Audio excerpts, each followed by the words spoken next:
ನಮಸ್ಕಾರ ಬೆಂಗಳೂರು. ಬಿಬಿಎಂಪಿಯವರು ನಮ್ಮ ಮನೆಯಿಂದ ಸಂಗ್ರಹಿಸುವ ತ್ಯಾಜ್ಯವನ್ನ ಏನ್ ಮಾಡ್ತಾರೆ ಅಂತ ನಿಮಗೆ ಗೊತ್ತಾ? ಹಾಗಾದ್ರೆ ಬನ್ನಿ, ನಮ್ಮ ಬೆಂಗಳೂರಿನ ಬಿಟಿಎಂ ಲೇಔಟ್ ವಿಧಾನಸಭಾ ಕ್ಷೇತ್ರದ ಕೋರಮಂಗಲ ಮತ್ತು ಆಡುಗೋಡಿಯ ತ್ಯಾಜ್ಯ ನಿರ್ವಹಣಾ ಘಟಕಕ್ಕೆ ಭೇಟಿ ನೀಡೋಣ. ಈ ಕ್ಷೇತ್ರದ ಜನಪ್ರಿಯ ಶಾಸಕರಾದ ರಾಮಲಿಂಗಾರೆಡ್ಡಿಯವರ ನೇತೃತ್ವದಲ್ಲಿ ಬೆಂಗಳೂರಿನಲ್ಲಿಯೇ ಮೊಟ್ಟ ಮೊದಲನೆಯ ಬಾರಿಗೆ ಅತ್ಯಾಧುನಿಕ ತಂತ್ರಜ್ಞಾನವನ್ನ ಅಳವಡಿಸಿ ಕಸದಿಂದ ರಸವನ್ನ ತೆಗೆಯಲಾಗುತ್ತದೆ.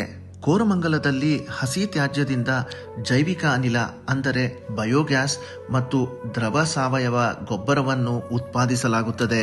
ಜೈವಿಕ ಅನಿಲವನ್ನು ರೆಸ್ಟೋರೆಂಟ್ ಹಾಗೂ ಕಾರ್ಖಾನೆಗಳಿಗೆ ಸರಬರಾಜು ಮಾಡಲಾಗುವುದು. ಸಾವಯವ ಗೊಬ್ಬರವನ್ನು ಕೃಷಿ ಮಾಡಲು ರೈತರಿಗೆ ಕೊಡಲಾಗುವುದು.